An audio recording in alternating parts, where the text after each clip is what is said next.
No, y en realidad tampoco tenemos que darle tanta importancia. Así un día somos más, un día somos menos, un día está llena la iglesia, otro día está vacía. La importancia de reunirnos, queremos que siempre esté llena, pero cuando nos reunimos para lo bueno, dense cuenta, cuando usted está a gusto con una compañía, con un familiar, con un amigo, con su mujer, con su marido, solo ustedes dos, y están pasando el mejor rato del mundo y no necesitan a nadie más. Con un hijo, con una hija. Pues qué mejor compañía que la de Dios con nosotros que hoy. Así que hoy es un día de alegría, un día de estar contentos y un día en el que podemos reunirnos para orar y para compartir la palabra del Señor. Bien, pues hoy vamos a compartir la palabra del Señor y miren, una vez leí un libro y este escritor le hicieron una entrevista. Y en la entrevista le preguntaron, porque el libro tenía que ver con conversaciones con Dios y algo así un poco fantástico, pero me gustó mucho la respuesta de este escritor. Le preguntaba un periodista, ¿qué crees que sería lo que hoy Dios diría si pudiese hablar por una megafonía, como yo lo estoy haciendo? ¿Qué crees que nos diría Dios? Y este escritor dijo lo siguiente. Dios diría, me habéis entendido mal. Y yo cuando escuché esta frase, me impactó de tal manera que de verdad me dio un vuelco el corazón. Porque este hombre podía estar inspirado por el Espíritu Santo o no, podía estar convertido o no, pero esa frase me impactó.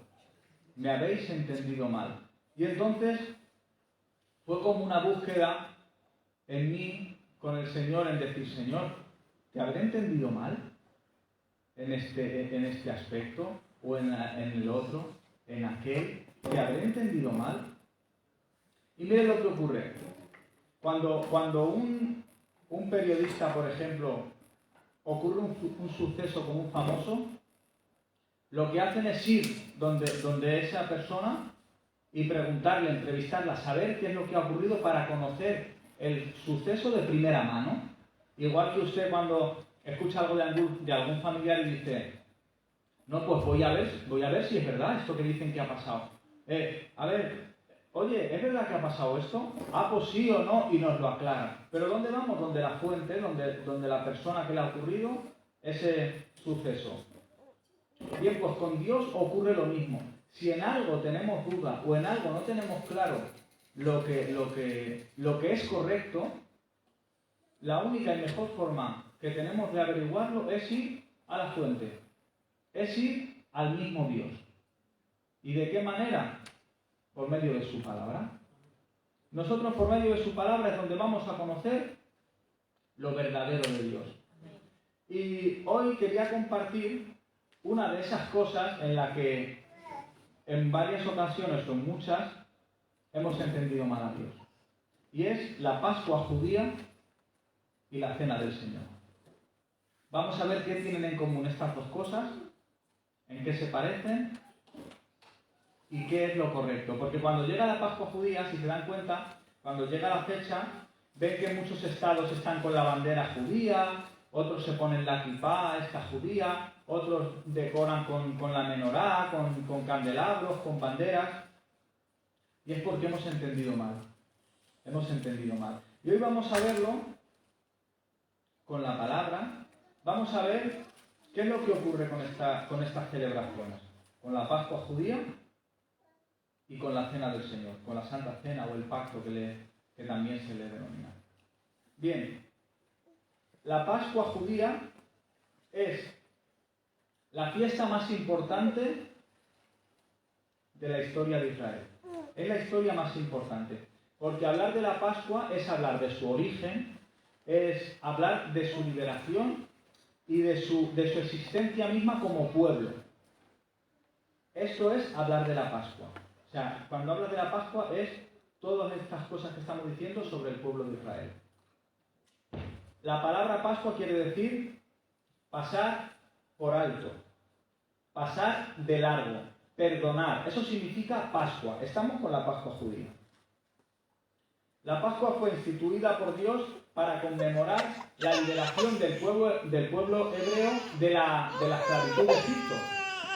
Todos recordamos estas películas la de Charlton Heston, de los 10 mandamientos. Otros hemos visto también hasta dibujos animados de la del pueblo de Egipto, ¿cómo se titula? El príncipe de Egipto. Entonces, ¿qué ocurre? Que nosotros vemos que la Pascua judía tenía que ver con esto. ¿Qué se celebraba? La liberación de la esclavitud de Egipto. Eso es lo que vemos en Éxodo 12. Vemos todo esto, todo este pasaje es lo que habla sobre la liberación del pueblo hebreo de la esclavitud de Egipto. Y ahí es cuando, con la Pascua es cuando inicia como pueblo Israel. ¿Vale? Entonces, la noche de la Pascua fue la noche de la muerte de los primogénitos. ¿Os acordáis de...? Esa fue la noche. Bien. ¿Qué ocurre? Que aunque murieron los primogénitos de las casas de los egipcios, los de las casas de los hebreos no. ¿Por qué? ¿Por qué no? Porque Dios les mandó que en la casa de los hebreos pintasen los dinteles de las puertas, los marcos, con la sangre de un cordero sacrificado. Vayan cogiendo estos datos porque vamos a ir viendo que todos estos datos que estamos dando luego van a llevar su línea. ¿Por qué no murieron los primogénitos de los hebreos? Porque pintaron los dinteles de las puertas con la sangre del cordero. Bien, pero Dios pasó por alto, esto es Pascua, la palabra Pascua, pasar por alto, a los primogénitos de los hebreos. Dios había ordenado que sacrificaran el cordero para que hiciesen este acto. Entonces, junto al cordero, ¿qué ocurría? Miren esto. En Éxodo 34-25 es donde se habla el acto de que tenían que coger el cordero, asarlo entero. Miren lo que ocurre con lo que es la conmemoración de la Pascua. Tenían que asar el cordero entero, con todas sus entrañas, y no se podía dejar nada para el día siguiente. Eso es lo que Dios les mandó cuando iban a celebrar la Pascua. Junto al cordero se comía el pan sin levadura y con hierbas amargas. La Pascua se comía con las ropas puestas como para un viaje. Pero nadie podía salir de casa hasta el día siguiente. Así se instituía la Pascua. Esa era la celebración de la cena pascual. Bien. En estos siguientes datos que vamos a dar, es cómo se establecía. El padre de familia tenía que explicar el sentido del rito. O sea, cuando les preguntaban, ¿por qué comemos el cordero con hierbas amargas? Dice, porque las hierbas amargas nos recuerdan la esclavitud. Y eso es lo que Dios les mandaba que recordasen a sus hijos cuando les preguntaban, cuando estaban celebrando este rito de la Pascua. El ritual de la Pascua tenía varios significados. El cordero sacrificado era una sustitución por la familia. El pan ácimo, no leudado, significaba la salida rápida de Egipto. No era leudado porque no daba tiempo a ponerle la levadura para que fermentara. Esto era como se estableció para que entendamos estos datos. Panes sin levadura, ropa puesta como para un viaje. En esto vamos a desglosarlo un poquito más hacia adelante. Pero esto era la Pascua judía. Este era el rito que Dios estableció. Pero Jesús celebró una cena antes del día de la Pascua. Miren, Juan 13:1 dice así. Antes de la fiesta de la Pascua, sabiendo Jesús que su hora había llegado para que pasase de este mundo al Padre, como había amado a los suyos que estaban en el mundo, los amó hasta el fin.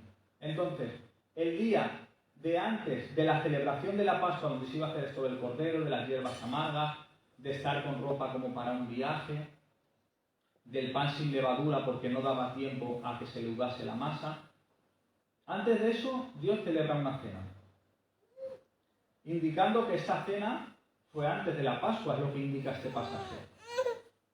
Esto implica que ese año, en esa celebración de la Pascua, Jesús no comió de ese cordero pascual, porque entendemos que esa noche fue traicionado y apresado. ¿Por qué celebró un día antes y él no celebró el día después de la Pascua? Porque Jesús era el cordero de Dios. Jesús era ese cordero pascual que iba a ser sacrificado. Jesús no participó ese año de la Pascua, porque la Pascua significaba cenar, comer un cordero, con unas implicaciones que ahora vamos a decir, pero él no participó de esa cena, porque él era el cordero. ¿Amén? Entonces, de acuerdo con lo establecido con Pablo, Pablo dice que nuestra Pascua es Cristo.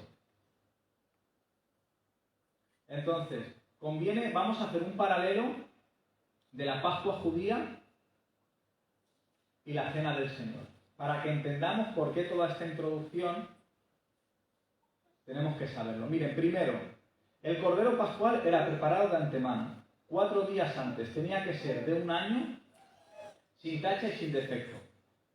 Éxodo capítulo 12, versículo del 3 a 6 dice así: Hablad a toda la congregación de Israel diciendo: en el día 10 de este mes, tómese cada uno un cordero según las familias de los padres, un cordero por familia. Mas si la familia fuere tan pequeña que no baste para comer un cordero, entonces él y su vecino inmediato a su casa tomarán uno según el número de las personas, conforme al comer de cada hombre. Haréis la cuenta sobre el cordero. El animal será sin defecto. Macho de un año lo tomaréis de las ovejas o de las cabras, y lo guardaréis hasta el día 14 de este mes. Y lo inmolará toda la congregación del pueblo de Israel entre las 2 tardes. Cristo fue preparado por Dios. Miren, Juan capítulo 1, versículo 29 dice: el siguiente día vio Juan a Jesús que venía a él y dijo: he aquí el Cordero de Dios que quita el pecado del mundo. Fue santificado siendo perfecto y sin pecado. Este era Cristo. Este es el verdadero Cordero Pascual. Hebreos 10:5: por lo cual, estando en el mundo, dice, sacrificio y ofrenda no quisiste, mas me preparaste cuerpo. Aquí está hablando Cristo de Dios.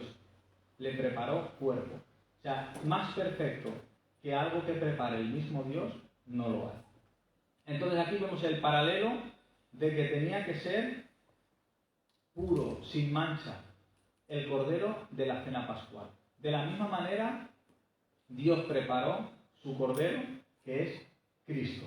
¿Amén? El cordero era el sacrificio en sustitución de Israel, el primogénito de Jehová. Quédense con esto. Y a Israel, al pueblo, se le llama el primogénito de Jehová. Y muchos pueden decir, bueno, ven, pero aquí está, es que Israel es el pueblo de Dios. Es que Israel, porque se llama mucho la atención hablar de Israel como el pueblo escogido de Dios, como el especial. Sin embargo, las Escrituras hablan de que el verdadero Israel es la Iglesia. ¿Amén? Miren, en Éxodo 4:22 dice: y dirás a Faraón, Jehová ha dicho así, Israel es mi hijo, mi primogénito.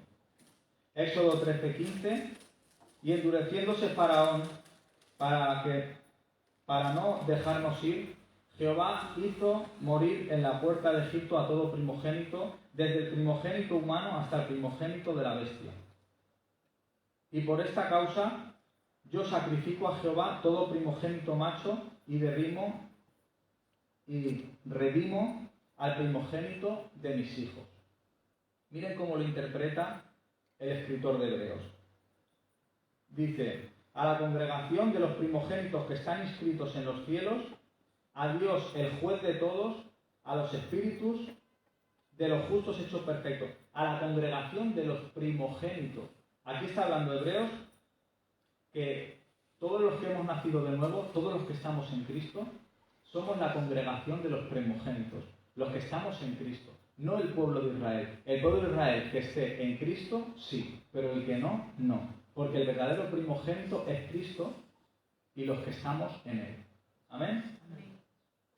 Entonces, entendamos, hermanos, vayamos entendiendo que el rito de la Pascua es una sombra, es un símbolo de lo que había de venir, que es Cristo, el verdadero Cordero Pascual, la verdadera liberación, que ahora vamos a verlo más hacia adelante. Miren, otro paralelo podemos ver aquí, miren.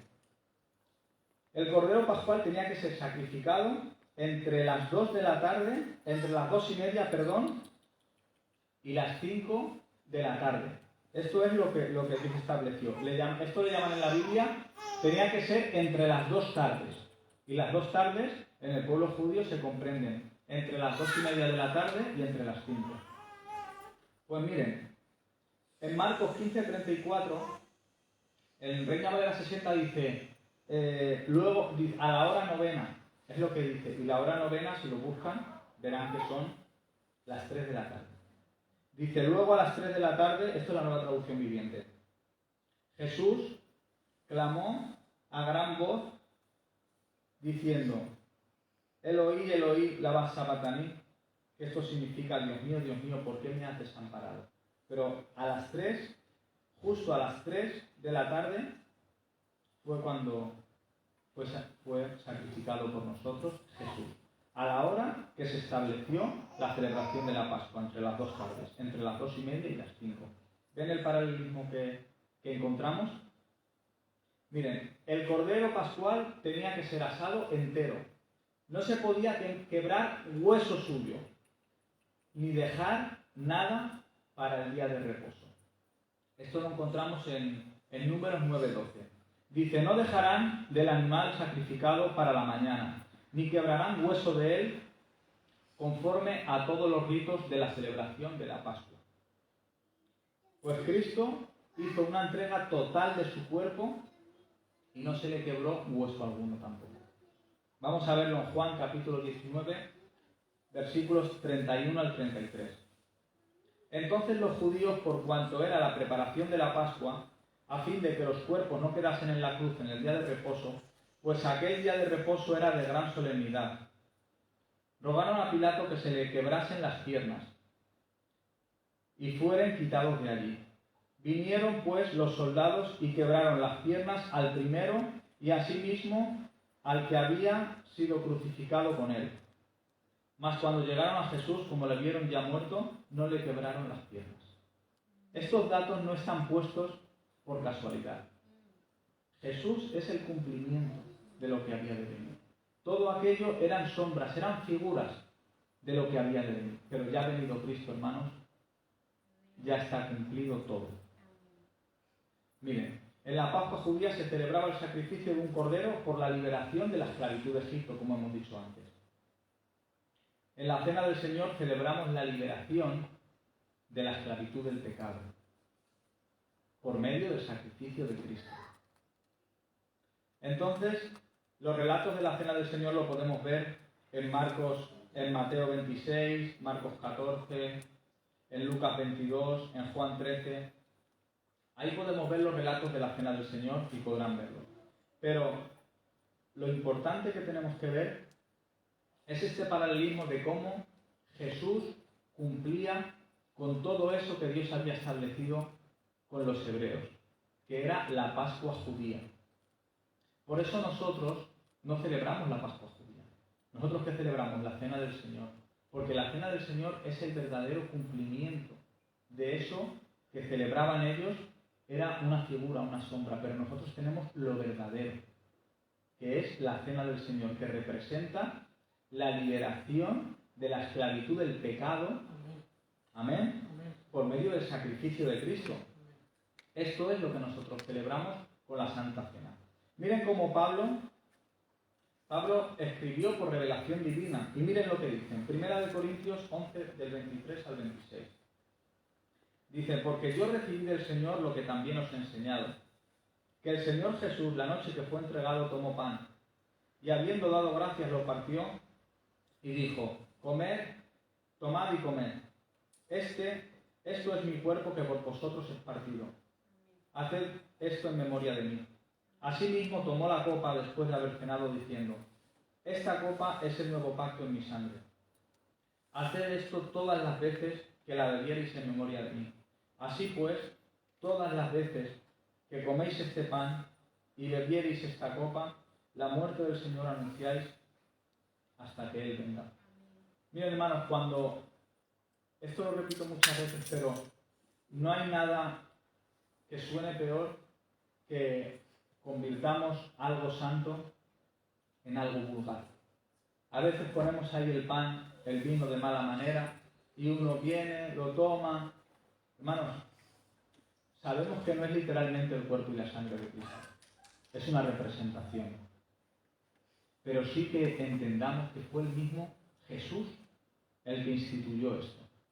Y es una conmemoración, es un pacto que Él estableció con nosotros, de que lo tomásemos en memoria de Él. Dice, cada vez que lo hagáis, dice, hacedlo en memoria de mí. ¿Por qué? Porque celebramos que murió por nuestros pecados. ¿Hay mayor celebración que esta? Y no se trata de un paso fúnebre que pongamos una alabanza de pena y vayamos todos cabizbajos y estemos ahí con... No es una marcha fúnebre, es una celebración, hermanos. Porque aunque lamentamos que Jesús tuviese que morir por nuestros pecados, porque sabemos que no lo merecía, ni nosotros tampoco merecíamos el sacrificio. Pero fue por amor, fue por misericordia. Pero es una celebración, porque celebramos que somos libres de la esclavitud del pecado. ¿Ustedes se creen que en la Pascua judía lloran cuando comen la Pascua, cuando comen el Cordero?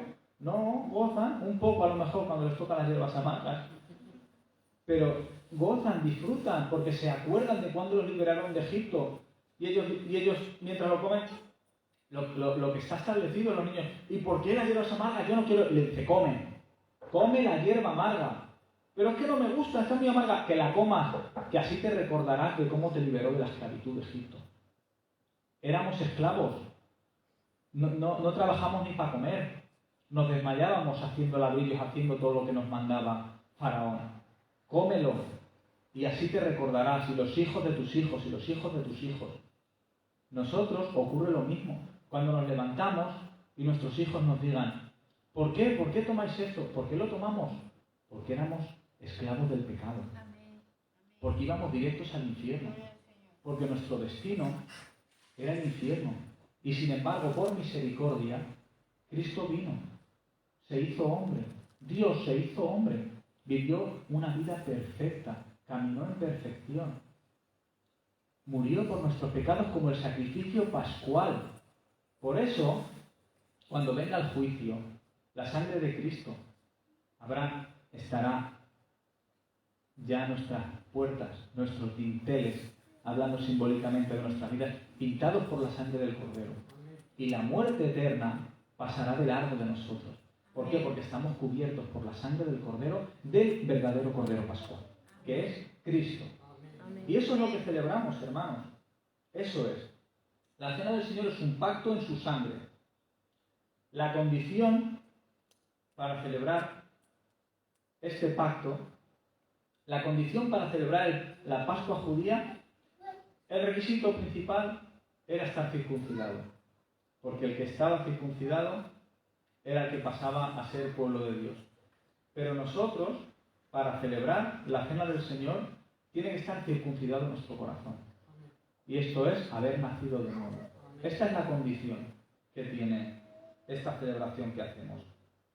¿Por qué digo esto? Mire lo que dice Romanos, capítulo 2, versículos 28 y 29. Dice, pues no es judío el que lo es exteriormente, ni la circuncisión la que se hace exteriormente en la carne, sino que es judío el que lo es en el interior.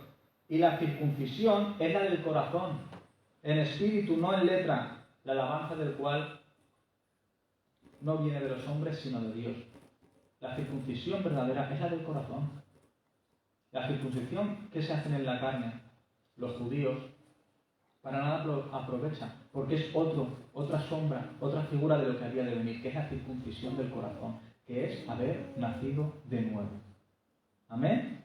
Por eso, cuando hacemos, y créanselo, es ridículo hacer esto que hacemos de exaltar desmedidamente al pueblo de Israel. Digo desmedidamente, porque los que son nuestros hermanos de Israel tienen la misma dignidad que nosotros y los amamos. Pero, hermanos, entendamos que el que es el verdadero judío ortodoxo rechaza a Cristo. Lo rechaza. Lo ve a Cristo como un falso profeta. Así es como lo ve. Entonces, no exaltemos algo que la palabra nos enseña, que los que no están en Cristo no son de Dios. Jesús mismo dijo, el que no está conmigo está en contra de mí. Entonces, oramos porque todo Israel se ha convertido, pero oramos porque todo México se ha convertido, todo España se ha convertido, el mundo entero se ha convertido. Israel no es ningún pueblo especial. El único pueblo especial para Dios es la Iglesia. Los que estamos en Cristo. Y no porque los que estemos en Cristo somos especiales, porque Cristo es especial. Y entonces los que estamos en Él, Él nos representa. Y por eso, a veces vemos esta estrafalaria de banderas judías, de esto judío, pero es que si te contestase un judío te diría que eres un hereje, que es una blasfemia lo que haces al servir a Cristo. ¿Entendemos, hermanos? No debemos odiar. No estoy incitando al odio, ni muchísimo menos. Pero no cometamos prácticas que no vienen en el orden de Dios. Somos cristianos. Y nuestros verdaderos hermanos son los que están en Cristo, no los judíos. Los judíos que están en Cristo, sí. Y los latinos que están en Cristo, los españoles que están en Cristo, los chinos que están en Cristo. Todos los que están en Cristo son nuestros hermanos. Pero los que no son nuestros hermanos. Entonces, oramos para que lo sean. Oramos para que lleguen al arrepentimiento. Y Cristo los salve, porque si no, no serán salvos, sean del pueblo que sea. Porque lo dice claramente Pablo. No es judío el que lo es exteriormente. ¿Amén? Entonces, hermanos, entendamos esto. Tomar la cena del Señor no es cualquier cosa. Porque entendamos que cuando Pablo enseña de no tomar la cena indignamente y dice que no, como que no tenemos en consideración lo que es, dice juicio come y bebe para sí. Amén. Entonces, entendamos que la cena del Señor no es algo rutinario, es algo que tenemos que hacer. Nos debemos de arrepentir cada domingo que venimos, cada domingo que se celebra la Santa Cena, humillarnos, ponernos ahí compungidos. Si el niño nos molesta, calla niño, que me estoy arrepintiendo de mis pecados de todo el mes que no hemos tomado el pacto. Yo lo hacía, o sea, yo en mi iglesia, yo lo tomaba los domingos en mi iglesia, todos los domingos, y todos los días eran normales, pero el domingo, el domingo me ponía algo de música, fuera Satanás, apártate, no escucho música de esta. Ese día era como una santificación completa porque tomamos el pacto. Si nosotros íbamos a vender en el rastro por las mañanas y cuando alguien decía, mira, no te digo nada porque me voy a tomar el pacto, porque si no nos matábamos. ¿No? Porque hemos entrado en nuestro corazón esa religiosidad de coger algo santo, algo divino y convertirlo en una religión, pero no en el buen sentido de la palabra, sino en una religiosidad. Entonces, la cena del Señor es algo que Él ha establecido. Y no nos debemos de arrepentir para tomar la cena. Debemos vivir arrepentidos. Los cristianos vivimos arrepentidos. Todos los días pecamos. Y todos los días nos arrepentimos. Y queremos vivir en santidad. No quiere decir que esto, yo puedo pecar todos los días. No pasa nada porque luego me arrepiento. No. El pecado es algo que traiciona a Dios. traiciona la santidad de un Dios santísimo, de un Dios 3 veces santo. Y nosotros, cada vez que caemos en pecado, de pensamiento, de acto, de lo que sea, nos humillamos ante Dios porque sentimos que hemos fallado a ese Dios tan santo y tan puro. Y entonces, cuando venimos a celebrar la Santa Cena, no venimos a arrepentirnos de nuestros pecados simplemente. Venimos a conmemorar su muerte y su resurrección. Y con esto anunciamos su venida. Porque Él dijo que después tomaría la cena también con nosotros en el cielo. Entonces, ahora estamos participando de algo, estamos practicando algo, estamos ensayando algo que luego haremos en el cielo. Amén. Entonces, vivamos así, hermanos, dejemos de verdad de religiosidad, de ritos, de exaltar una fiesta judía, de ver más alto que al propio Cristo, porque hay gente que ve más alto a Israel, al pueblo de Israel, que al propio Cristo. Porque si rechaza alguien a Cristo, un judío rechaza a Cristo, yo no puedo exaltarle, yo no puedo llevar su bandera. Yo no puedo ponerme como algo a lo que venerar. Hermanos, Tierra Santa, que le llaman, es un lugar impresionante. Me gustaría visitarlo, Jerusalén. Me gustaría visitar todas las ciudades por donde él anduvo, que he visto fotos, el estanque de Bethesda, todo. Me gustaría visitarlo. Pero, hermanos, no cometamos idolatría, porque Cristo está en nosotros. Cristo está donde se reúne su iglesia. No hay lugar. A la mujer samaritana le dijo, la mujer le dijo, nosotros adoramos en este monte y vosotros decís que se debe de adorar en Jerusalén. Y Jesús le dijo, llegará el momento que ni en este monte ni en Jerusalén, porque Dios busca adoradores que le adoren en espíritu y en verdad. Entonces no tenemos que viajar, no tenemos que ir donde ninguna etnia, donde ninguna tradición. Debemos de reunirnos como iglesia y somos el verdadero pueblo de Dios, la iglesia de Cristo. Y celebremos las fiestas que Dios ha establecido. Dios ha dicho que celebremos el bautismo, la cena del Señor. Celebrémosla con alegría, vivámosla con alegría. Ha dicho que nos reunamos los domingos como iglesia y las actividades que establezca la iglesia. Hagámosla, disfrutémosla.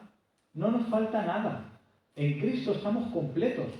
No nos falta nada. No debemos vestir de ninguna manera. No debemos de guardar ningún día de reposo. No debemos judaizar, hermano. Esa fue la lucha del primer siglo de los apóstoles. Luchaban, tuvieron que hacer hasta un concilio. Porque los judíos querían judaizar a los cristianos. Y los cristianos no debemos judaizarnos. Los judíos deben de cristianizarse. Porque sin Cristo no hay salvación. Y esa es nuestra bandera. Cristo. No la bandera judía, no el pueblo judío, no la nación, ni las tierras santas. No, hermanos. La salvación vino por los judíos. Jesús era judío. Y Jesús nació en Belén. Y reconocemos esos hechos históricos. Pero Dios es omnipotente. El Espíritu Santo es omnipotente y Jesús es omnipotente.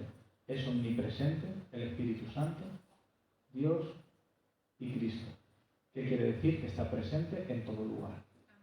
No tengo que acudir a ningún sitio para encontrarme con Cristo, porque vive en nosotros. Y como vive en nosotros, cuando nos reunimos, cada uno de nosotros somos piedras vivas que forman la iglesia.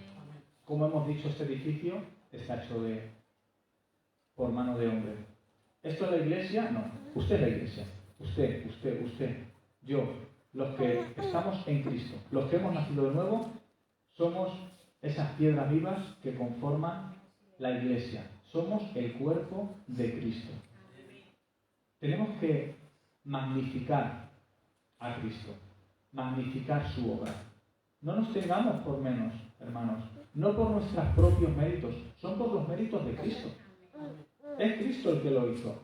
No piense que, ay no, pero es que yo soy humilde y yo no quiero. Ya, pero es que no es por usted. Es que es por Cristo. Es que no son sus méritos. Es que no ha hecho nada para ganarse la salvación. No ha hecho nada para ser parte de la Iglesia universal de Cristo. Ha sido Cristo y solo Cristo. Amén.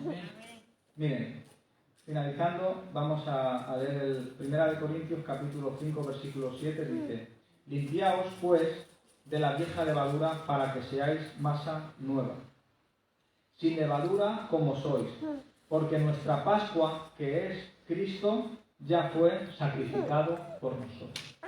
¿Amén? Pues hasta aquí lo que teníamos de parte del Señor. Gracias por su atención. Sé que no han sido para mí, como hemos dicho. Esta atención ha sido para que Dios le hable, porque hemos hablado a través de las Escrituras. Amén. Vamos a hablar, hermanos. Muchas gracias, Señor, por tu bondad, por tu amor, porque nos has permitido reunirnos hoy como iglesia, Señor. Alabamos, glorificamos tu nombre, magnificamos, Señor, tu nombre, porque tú eres santo. Te rogamos, Padre, que tú nos ayudes, Padre, a que podamos entenderte correctamente a través de tu palabra, Dios mío, a través de tu Santo Espíritu que vive en nosotros, Dios mío, y a que como iglesia, Dios mío, estemos unidos, tengamos comunión los unos con los otros, y tu nombre siempre sea glorificado en tu iglesia. Muchas gracias por todo en el nombre del Padre, del Hijo y del Espíritu Santo. Amén. Amén. No se pierdan los miércoles, que es de mucha bendición, y también es algo que hemos establecido